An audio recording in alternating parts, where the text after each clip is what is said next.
Future-Proof is sponsored by Learn Smart Academy, online revision courses for GCSE and A-Level. All your revision in one place, organised for you, interactive and game-changing. Hello and thank you for joining me, Sarah Hopwood, as I conclude these two programmes looking at how to beat the gremlins and how to stop sabotaging yourself. And just going into the break, I was just talking about one way of coping with gremlins is to actually take our minds off of ourselves, to look out, to see where we can help and serve other people. And you know, that really can tick boxes of just giving you a sense of self-worth, a sense of achievement, and also it stops us looking internally all the time. But we need to make sure that, you know, we also do look after ourselves when we are in total crisis.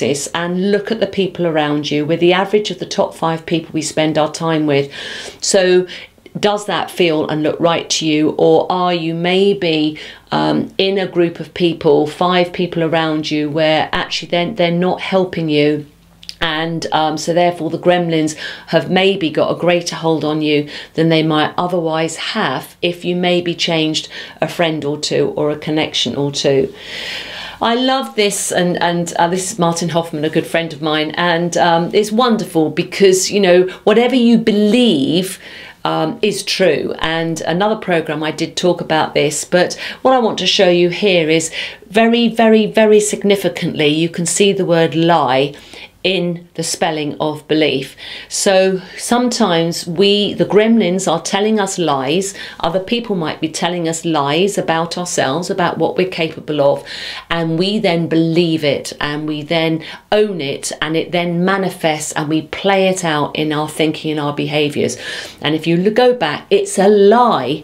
Why on earth are we taking it as a truth? It is a lie, so be very, very careful about it. When I opened that first programme, I talked about the importance of emotional agility. Susan David says, let's recognise it. And I always think of gremlins, if I can, as in the palm of my hand. So I take them outside of my body, recognise it, understand what it is that you're seeing, use that knowledge, use it to help you to stop doing stuff and start doing stuff, and manage it as well. And, you know, this is a way of catching yourself out. We all have bad behaviours. We all have automatic responses, very often emotional responses that don't serve us. It's not a matter of beating ourselves up. It's recognising it and just saying, oh, there I am going again, being obsessive again, or whatever. And then don't be just saying that I need to stop it. I need to stop doing that.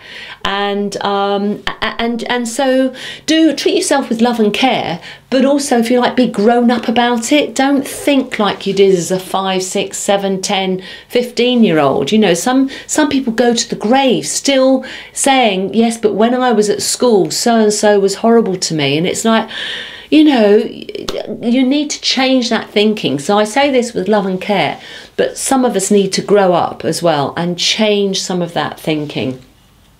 Empathy, knowing what it's like to walk in somebody else's shoes, is absolutely key. And people around you, those that you are helping or those that you're seeking support from, make sure that there is this relationship of empathy. They can't advise you until they can fully understand where you're at, why, and what the issues are.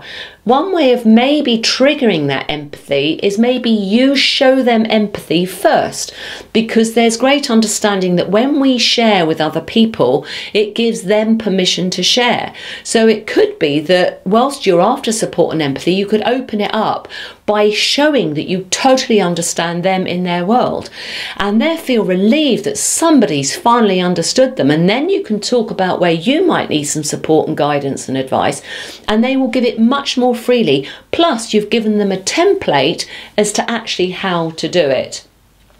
This is a wall story I want to say here, and this is, I'll never forget, years ago now, many years ago, being in a very big meeting in Gatwick, and it was when social media was just kicking off, and this guy didn't know what he was saying, and it was a Q&A session after a speech, and he stood up and he said, well, I just think all these adverts for pornography are absolutely horrendous and I think it should stop. And the whole room went completely silent. He had no idea what he had said and done.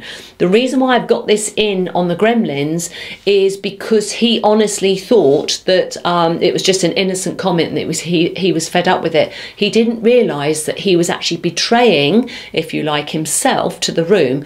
He was declaring that one of his gremlins was that he was obviously clicking around pornography, because we now all know, I think, that social media, Facebook and other platforms will sell back to you what you are clicking on.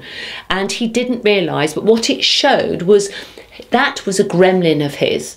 You know, so this, I want to just highlight bad habits, and they are undermining you. And if you want the right response and the right answers and consequences and outcomes, you need to take the right actions. And too often we're not. We want to carry on with all the stuff we're doing that we know we shouldn't do, and then we complain about the results that we're getting. You cannot get the right results if you're not taking the right actions. And when I've done this on the stage before, I've gone, computer says no. And you know that anyway, as we all do. Tim Lawton is a great speaker talking about education, and he talked about goodies in hoodies. And part of Gremlins is judgment. When we make judgment on other people, if we're not careful, we're also affecting ourselves in a negative way. So I have seen it on Zoom a lot, and this is just a broad example which I think most of you could relate to in one way or another. If not on Zoom, you've done it in a room or in a social environment where people have openly almost damned somebody, if that's the right word, for speaking too much on a Zoom call. So somebody has directly complained, and they're not doing it, by the way, to the person. They're not going to find the person and say, actually, do you think you could turn it down a bit? They're doing it behind that person's back. And then you get a chorus of people agreeing. I've seen this happen, and what happens is future Zoom meetings become quieter and quieter and quieter. Why? Because people have openly criticised somebody for, let's say, speaking too much, and because they've made that judgment and they've emphasised that judgment, and if you like, damn them for it, they've also then pushed themselves into a box of retreat and being silent. Why? Because they're frightened to death that somebody's going to say the same thing about them at some time. Ultimately, it's lose-lose. Everybody loses, because knowledge sharing is held back. Little gems of information aren't heard by anybody, and the Zoom meetings, of course, become boring. So I just want to say, be careful of judgments that you make of other people, because 9 times out of 10 they come back and actually bite you. So again, it's being kind to other people, and just suspend what you do or say. Be careful of self-sabotaging emotions, fear, false expectations appearing real, rejection, anger, guilt. All these self-sabotaging emotions are the gremlins here. I'm angry. Oh gosh, I feel guilty. So, and the guilt and the anger often are linked together, going round and round in circles. Be careful of them, name them, and just say, well, I'm feeling rejection here. And sometimes I've said to people before, imagine they're a pair of glasses, and that fear is like a pair of glasses. Everywhere you look, you become fearful. Or anger, everywhere you look, you become angry. If somebody's shouting in their car at somebody with road rage, you can bet your bottom dollar they're angry elsewhere. Gremlins will get hold of these emotions and wind you up even more. Go, yeah, and another thing. Yeah, and another thing. So really control it. Go and talk to people, the person you need to talk to sort it out. Write it down. I don't know what it is, but get it out of here, get it somewhere, seek wise counsel, talk to somebody, so that the gremlin, if you like, can't use it, and if you like, wind you up like a wind up clock, and almost then set you down and then watch you go as you just kind of create mayhem around you, and you hurt yourself, and the gremlins then are, if you like, having a great time. And I just want to finish on Stephen Covey's 7 Habits of Highly Effective People. Be proactive, and again, I want, please have a service mind. Begin with the end in mind. Remember that, you know, loved ones are copying you, and if they're seeing you being beaten by the gremlins, then they're going to have the same kind of problems. So really try and inspire people and show them how to do it.